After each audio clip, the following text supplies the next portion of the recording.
On this episode of Game Shack, I've had the AtGames 4KP for almost 4 months now, so I'm going to give you guys my reflections on how the game has held up over that time, if it's something you ought to take a look at adding to your arcade, and is there any better alternative for the same amount of money? All that and more coming up next.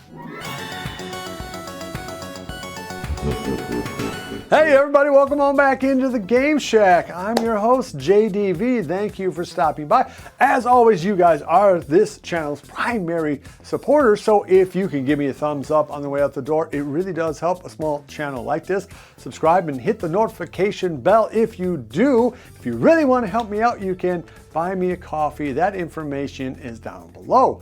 Okay, so right off the bat, I gotta tell you guys that AtGames did send me this unit to review sometime in mid-February. Now, my opinions are my own. They are as unbiased as I can humanly make them, but as always, do your own research. Don't just rely upon my review. Check out other people's reviews. Take a look around. Go to places that have other places and people that you trust. But I'm gonna try to shoot you guys as straight as I possibly can. Now, longtime viewers of the channel probably already know that I'm a pinball fanatic. I've owned several real-world pinball games. I've built several of my own virtual pinball games. So I have some experience in it. I've been building or experimenting with pinball games for about 3 years straight now.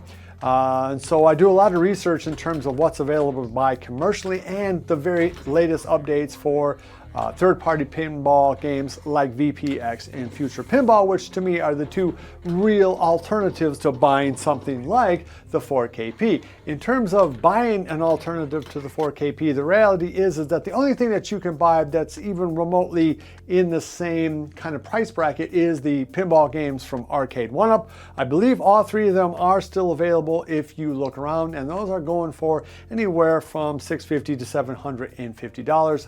On those you get 10 games each at supposedly 1080, but it's maybe 720, 680, 640, something like that when you get down to it.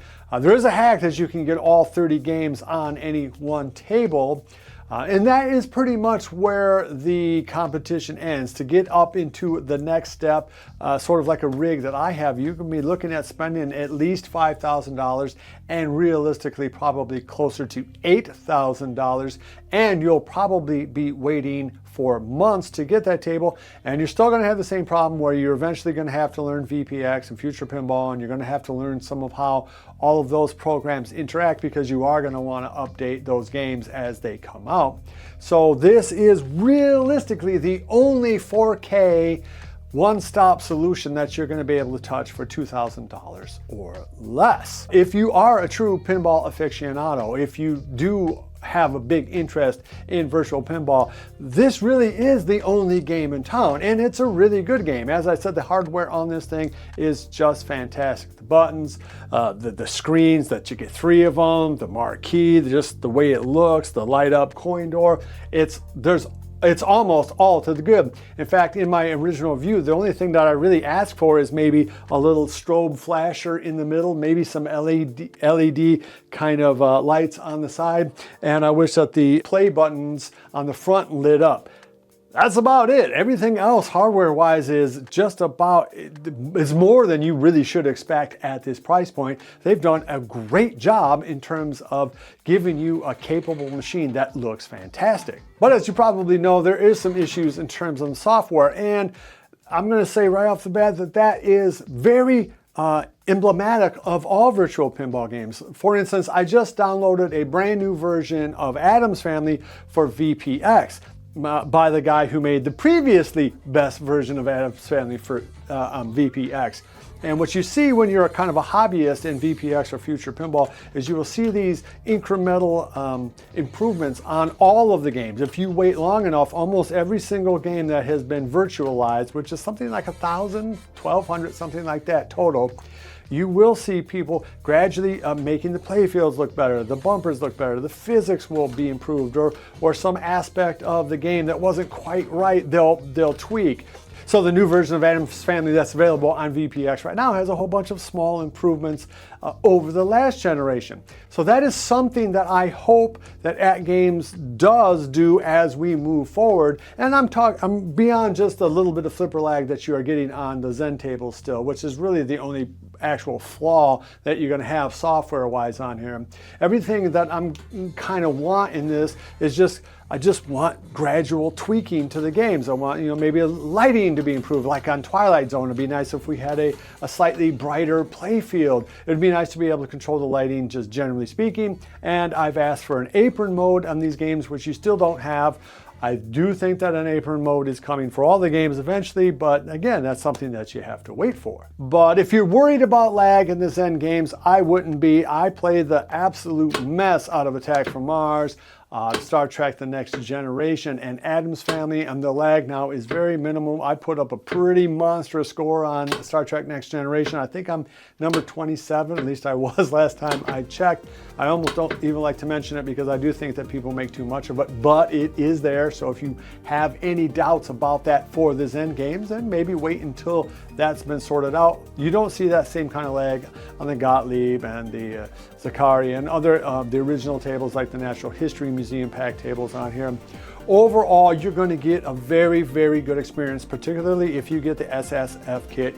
You are going to just have fun. I mean, flat out, this machine is fun. If you want to spend hours and hours and hours playing virtual pinball games, a new pinball pack is dropping tomorrow from AtGames, from Gearless, I think it's called. I'm hopefully going to pick that up and review it. I know they just had some DreamWorks games just dropped last week. I mean, so that's one of the cool things about this is that these game packs become available, and then you buy them for $5 to up to $15, and then you download them, and boom, they're on there. It's so much less messing around than what you have to do for VPX when you have to put the back glass and everything else like this. You have to make sure you're up to the latest version of VPX a lot of times. Same thing for future pinball, and so there's a lot of kind of programming and tweaking and things that you have to do if you're doing the hobbyist route that you simply do not have to do on this machine. Again, I would like to see more flexibility coming down the line for the user in terms of being able to punch into the table, to maybe map out the sounds a little bit better, to be able to adjust exactly how loud you want everything to be, and maybe some lighting. But realistically, out of the box, most of these games, if not all of these games, play absolutely fantastic. I'm really blown away by just how good Star Trek, Twilight Zone, Attack from Mars, and AtGames Family have played and how good they sound. I mean, Twilight Zone is absolutely amazing. It sounds like there's chains and stuff going off behind you. They really have done an amazing job on integrating all of this stuff that I can assure you is very hard to set up on your own. Real world pinball looks better because it's there and you can see everything, and things like spinners and toys are always going to be more impressive in real 3D world type pinball. But man, the variety and the ability to change out things, the fact is that these games almost all sound better virtually than they do in the real world. Those are huge advantages, and this 4KP takes advantage of those advantages. So bottom line for me is, if you have an interest, I mean, obviously these things are going to be going for sale now for quite some time to come, for years probably, and we will see more skins as time goes on. But if you're interested, if you can afford it, and if you have a real love of pinball, then man, you should look very strongly at picking this thing up. Again, I think Natural History Museum cab is on sale right now for National, well, not right now, but Friday, which I think is when this video goes up. Anyway, just check over there at atgames.us to see if there's something that is on sale. One thing I forgot to mention is that you can do OTG on this. You can play VPX and virtual pinball, future pinball games on this, but you're going to need your own computer and own setup and everything like that. Because I already have a separate machine, I really don't bother to do OTG on that. So I check out other guys' channels like John Wagner, who does a really good job on showing you how to set that up. So it's absolutely an A for the table, maybe an A- so far for the software. But again, I do hope that that lag is going to be eliminated and that we see a little bit more ability for the user to tweak each table to his own personal experience. But again, for the money and considering what else is available on the market, which ain't much, this is a heck of a deal, again, if you love pinball. Okay, if you like this kind of content, please give me a thumbs up on the way out the door. It really does help me keep kicking out videos like this. Subscribe if you haven't, and hit that notification bell so you know when videos like this come out. Love each other. And until next time, I'll see you guys in the Game Shack. Mwah! Be sure to visit evilgeniusentertainment.com for exclusive content, swag, casting call news, and much, much more.